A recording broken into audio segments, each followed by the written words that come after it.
जय गुरुदेव।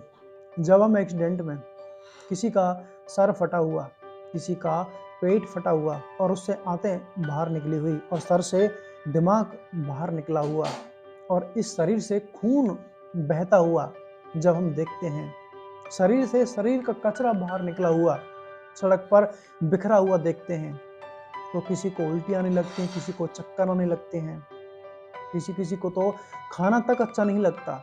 लेकिन बड़े दुख की बात तो यह है, जो मांस सड़क पर निकला हुआ है उसको उसको देखकर इंसान को उल्टी आती है। लेकिन किसी बेजुबान जीव को मारकर जब उसके मांस को काट कर इकट्ठा करता है, उसको देखकर उसे उल्टी नहीं आती। उस मांस को अपनी थाली में रखकर उसको खाता है, वो मांस उसको अच्छा लगता है। ऐ इंसान, एक मांस से इतना प्रेम और दूसरे मांस से इतनी घृणा क्यों?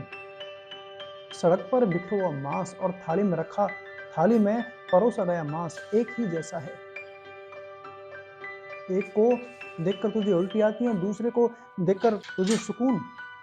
ऐ इंसान, जिस तरह तू सड़क पर फैले हुए मांस को देखकर घृणा करता है, उसी तरह तू उस मांस से भी घृणा कर जो मांस तेरी थाली में परोसा गया।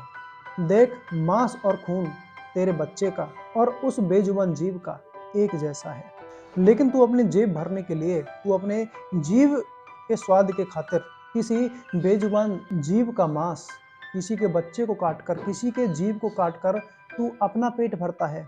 अगर यही प्रक्रिया तेरे साथ की जाए, कोई तेरे बच्चे को काटकर अपना पेट भरे, तो तुझको कैसा लगेगा? तू ही बता। क्या तेरा बच्चा बच्चा है, उसका बच्चा बच्चा नहीं है?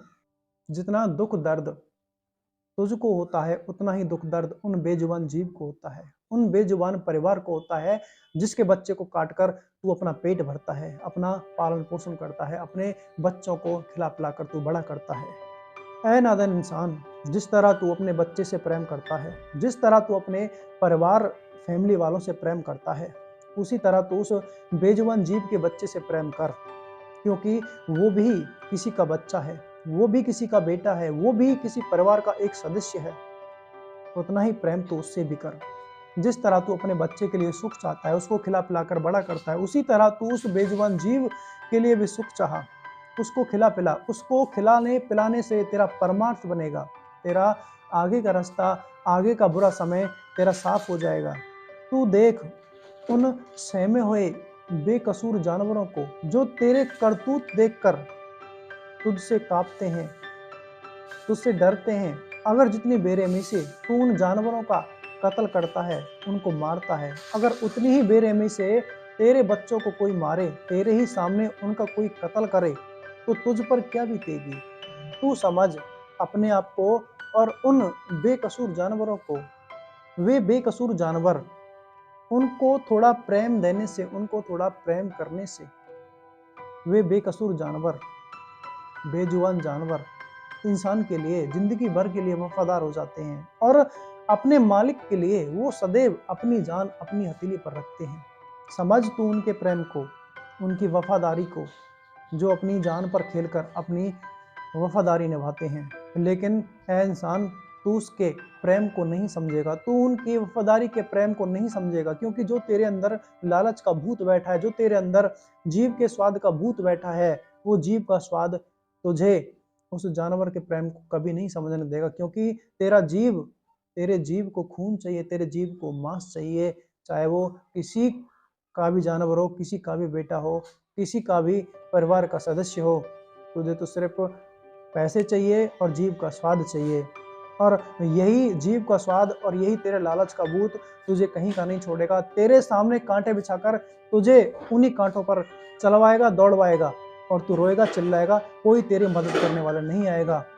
जो तूने अपनी थाली में मांस रखकर उस मांस को खाना अनिवार्य समझा, उसी मांस के कारण न जाने कितने घर बर्बाद हो गए, कितने बच्चे सड़कों पर आ गए, कितने परिवार के सदस्य अपने परिवार से बिछड़ गए, क्योंकि जो तेरा थाली में रखकर मांस खाना अनिवार्य था, उसी मांस खाने के कारण इस देश में ऐसी ऐसी बीमारियां आई जिनके कारण बच्चे माँ से, बेटा माँ से अलग हो गए, अपना परिवार तितर बितर हो गया, फैल गया सारा परिवार, सिर्फ तेरे मांस खाने के कारण।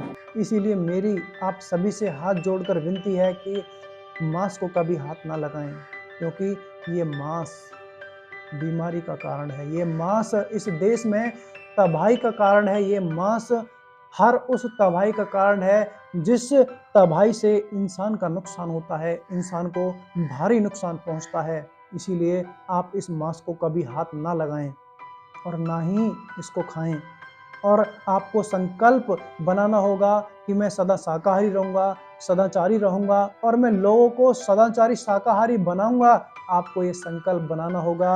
अगर आपने ऐसा संकल्प बनाया तो जो देश में बीमारियां आने वाली हैं, उन बीमारियों से आप ही नहीं बचोगे, बल्कि पूरा देश बचेगा, पूरा विश्व बचेगा। विश्व के लोग बचेंगे, तेरे लोग बचेंगे, अपने लोग बचेंगे और तुझको परमार्थ का लाभ मिलेगा। वो भगवान तुझ पर प्रसन्न होगा। और अगर आपने इस तरह का संकल्प बनाया कि मैं शाकाहारी और सदाचारी रहूंगा, तो मालिक आपसे बहुत प्रसन्न होगा। आपको वह मालिक हर पल मदद करेगा, आपका वो मालिक सहायक हो जाएगा। जय गुरुदेव।